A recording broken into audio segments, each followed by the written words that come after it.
বিএনপির বক্তব্যের মধ্যে এবং আওয়ামী লীগের বক্তব্যের মধ্যে, আওয়ামী লীগের কাজের মধ্যে এবং বিএনপির কাজের মধ্যে আমি কোনো পার্থক্য দেখি না। ৫ই আগস্টের পরে সেই জুলুম, সেই অত্যাচার, সেই খুন, শুধু বিএনপির নিজেদের মধ্যে খুনের সংখ্যা ১৩০-এর উপর। আমরা কি দেখতেছি আজকে সরকারি মাল বিভিন্ন দলের বাড়ির মধ্যে। আমরা কি দেখেছি আজকে আওয়ামী লীগের উপরে যে ইলজাম আমরা দিতাম যে আওয়ামী লীগ জুলুম করে, অত্যাচার করে, অবিচার করে, বাক রুদ্ধ করে, কণ্ঠনালীকে চেপে ধরে, আজকে দেখেছি সেই একই কাজ বিএনপি আওয়ামী লীগের সেই কাজগুলি হুবাহু চালু করছে।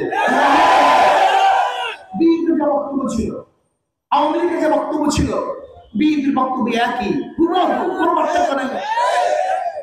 আওয়ামী লীগ কি বলতো? মৌলবাদী। এখন দেখতেছি বিএনপির হাজার বক্তার মধ্যে মৌলবাদী। আওয়ামী লীগ কি বলতো? পাকিস্তানপন্থী।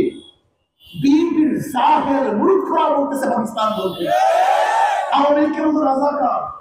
আজকে বিএনপির হাজারো কটেক এবং গাধারাও বলছে রাজাকার। এই গাধা জানি না জিয়াউর রহমান সাহেব কাদেরকে নিয়ে মতি পোষণ করেছিল। এই গাধা জানি না, এগুলো জানি না জিয়াউর রহমান কার সাথে রাজনীতি করেছিল, কাদেরকে রাজনীতির জায়গা দিয়েছিল, শাহাদিস কে ছিল, এই গাধা জানি না। হুবাহু আওয়ামী লীগ যে কথাগুলি বলতো, যে বক্তব্য দিত, দাঁড়ি এবং টুফিওয়ালাদেরকে যে কটূক্তি করতো, মোল্লা মৌলবী, আজকে বিএনপিও একই বক্তব্য দিচ্ছে। তার মানে বিএনপির বক্তব্যের মধ্যে এবং আওয়ামী লীগের বক্তব্যের মধ্যে, আওয়ামী লীগের কাজের মধ্যে এবং বিএনপির কাজের মধ্যে আমি কোনো পার্থক্য দেখি না।